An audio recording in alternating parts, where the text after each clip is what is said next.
پاکستان ہے. یہ مغرب میں، جنوب مغرب میں، پاکستان کو دیکھو نا، پاکستان کے جنوب مشرق میں کون سا صوبہ ہے؟ اور جنوب مغرب میں یہ پنجاب کے بھی کچھ مغرب میں آ رہا ہے. اور شمال مغرب میں،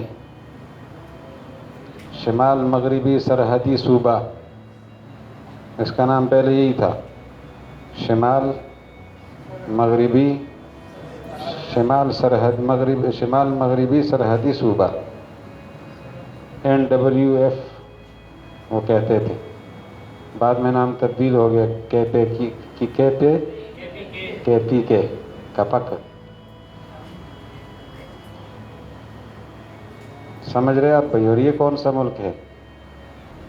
ناردرن ایریا، شمالی علاقہ جات، شمالی علاقہ جات، شمال اوپر ہے نا.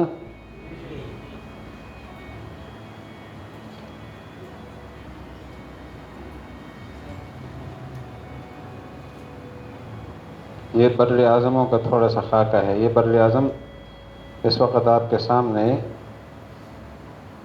جو بر اعظم اس وقت آپ کے سامنے ہے نا، یہ کون سا بر اعظم ہے پتہ ہے؟ ایشیا ہے. سوچ لو، یہ ہندوستان ہے دراصل. ایشیا بھی پورا نہیں ہے. بر صغیر پاک و ہند جس کو کہتے ہیں، اس کا ایک حصہ ہندوستان یہ ہے، انڈیا. یہ بر اعظم افریقہ ہے، اور ساتھ ساتھ کچھ یورپ کا حصہ نظر آتا ہے. افریقہ شمالی، یہ افریقہ بھی دو قسم پر ہے، اتلا افریقہ، لیکن دونوں کا نام ایک افریقی ہے. جغرافیہ قرآنی کے کیا مقاصد ہیں یہ ذرا دیکھ لیں. قرآن پاک کا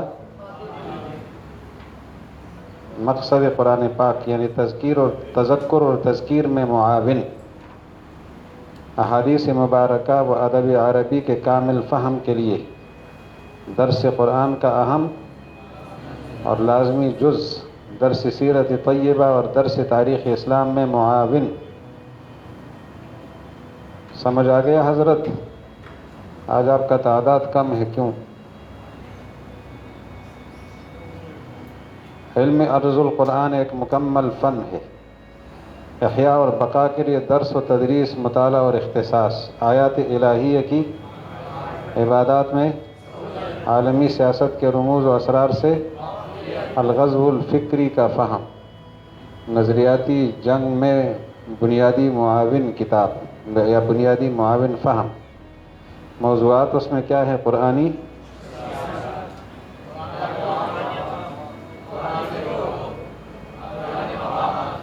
قرآنی شخصیات، قرآنی اقوام، قرآنی گروہ اور قرآنی، یہ چار موضوعات ہیں عرض القرآن کے. عرض القرآن میں چار باتیں سمجھنی ہوتی ہیں.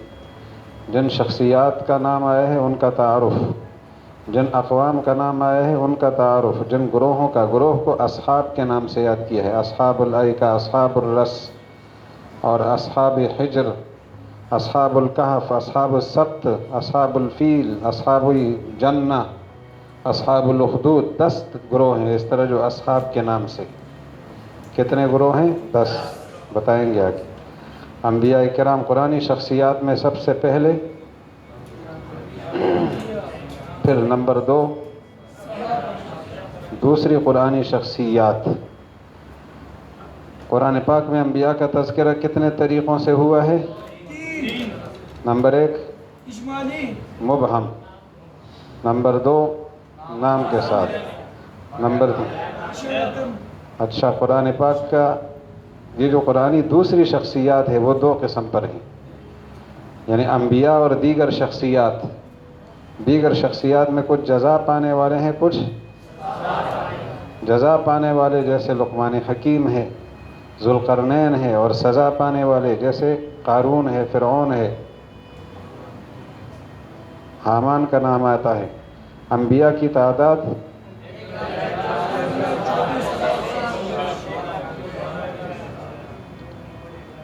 اس کا اعادہ آپ نے کر لیا. آج نیا سبق پہنچنے سے پہلے آپ نے کیا کہا تھا؟ قرآن پاک میں جن انبیاء کا نام لیا گیا کتنے؟ نام لیے بغیر، نام کے ساتھ؟